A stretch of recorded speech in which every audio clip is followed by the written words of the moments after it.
Eğer kimdin hakimiyet menen dogovoru bolbosa, жетизмесин болбосо, söz аны алып кетебиz. Шаар бийлиги буга чейин жайма базар катары соода кылып жаткандарга бир нече ирет эскертүү берип, ишти токтотууну талап кылган. Муниципалдык инспекциянын адистери эми аларды мажбурлап көчүрүү үчүн келишти. Ош базарына жакын көчөлөрдө жүздөгөн адам эски кийим, буюм тайымдарды сатып отурушат. В месяц 200 сомов много, да? 6 тысяч всех. В месяц 200 сомов. А вы же за землю не платите, за торговлю патента нет, ничего нет. Көчпөй коюшту, көчпөй койгондугуна байланыштуу биз ошо техникалар менен келдик.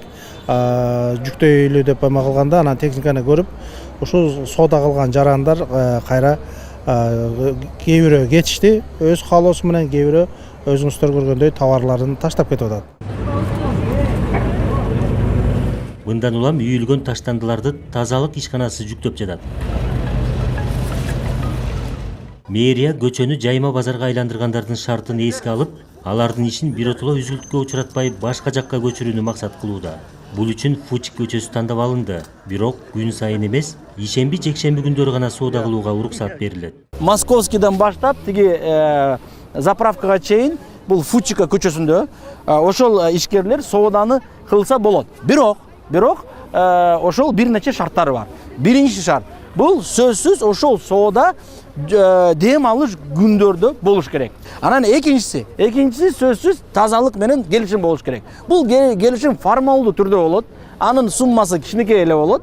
Анткени билесиз, ошол соода кеткенден кийин тилекке каршы азыркы учурда Ош базарынан бир 15 тоннага жакын күн сайын таштанды чыгып атат. Приоритет деп коебуз. Негизги бул пенсионерлерге берилет. Биринчи пенсионерлер турат.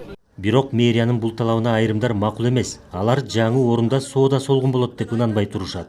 Суббота базар күнү кайсы соода болот? Мисалычы бул жакта соода болбойт негизичи. Итак деле суббота базар күнү эле соода кылтабыз ал жакта деле. Ошол жакта эле отурушубуз керек өзү негичи. Ушу 9 жылдан бери ушул базардан мен балдарымды багып келатам. Мен 6 балам бар. Жалгыз бой энемин. Квартирада турам. Берилсе макулмун, берилсе ушул жактан деле соода кылып, ушул жактан деле каякта болсо деле ушул балдарымды баксам болду. Бир жумада 2 жолу деп атат. Ана мен 5 күн кандай кылам, мен ошо жагында ойлонуп атам. Анткени менен жайма базарга уруксаат убактылуу гана берилди. Жаңы Ош базары курулуп бүтсө, бул жерде да соода кылууга тыюу салынат.